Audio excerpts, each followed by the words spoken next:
Joining me now is Toomas Ilves, the former president of Estonia. He served from 2006 to 2016. He's currently a distinguished visiting fellow at Stanford University's Hoover Institution. President Ilves, good to see you again. Thank you for joining us.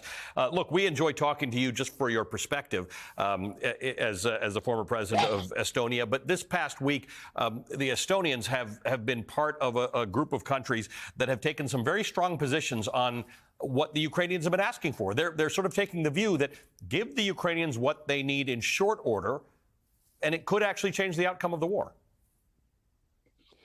Well, Estonia has actually been at the forefront all along, and this week we decided to actually give 1.1% of our entire GDP to Ukraine, which is as much as some countries devote to their own defense.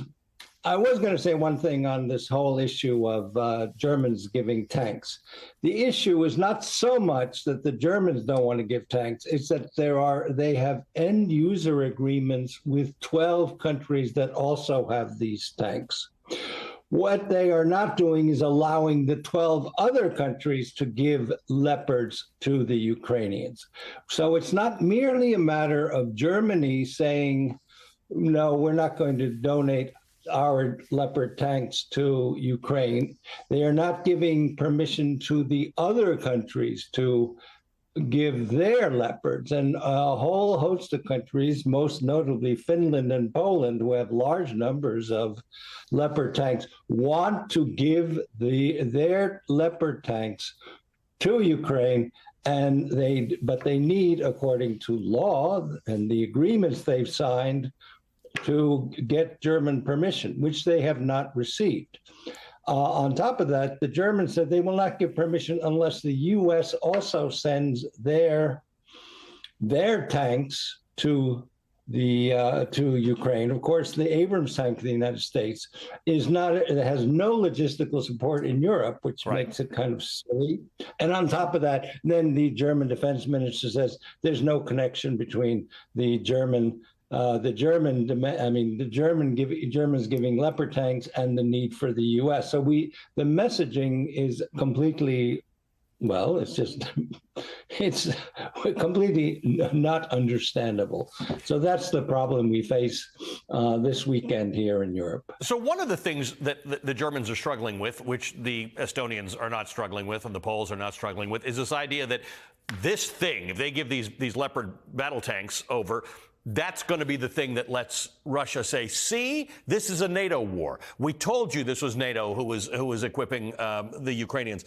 I don't think there's any question about where most of the military backing is coming from in terms of the material, the arms, the ammunition, things like that. Explain that one to me. And it's not something that the Estonians and a lot of other NATO allies, particularly former Soviet republics, struggle with. Well, we don't struggle with it because it's Russia that has invaded the independent country of Ukraine. What difference does it make who is giving the Ukrainians assistance when Ukraine, as an independent country, has been invaded by some other country? I mean, the fact that Russia has invaded this country gives them no say whatsoever over who can assist the country they have invaded. I mean, it's just silly logic, which unfortunately Germany seems to be agreeing to. What happens here? Is there a distinction between, one thing that Zelensky has been saying is some version of, can you all figure out how much you can give us and what you can do and give it to us now, because it could change the outcome of the war. For some people, they just think the war will go on longer if the West sort of takes its time with this thing. But there's actually a chance that Russia can try and wear the Ukrainians down. They're several times the size of Ukraine. They've got a lot of people. They don't have a lot more soldiers left, but they have a lot of people they can keep on conscripting. Does this actually change the outcome of the war for Western nations and NATO nations to accelerate the speed at which they provide arms to Ukraine? Well, I mean, this is the Russians can keep adding more and more weapons and troops to the war.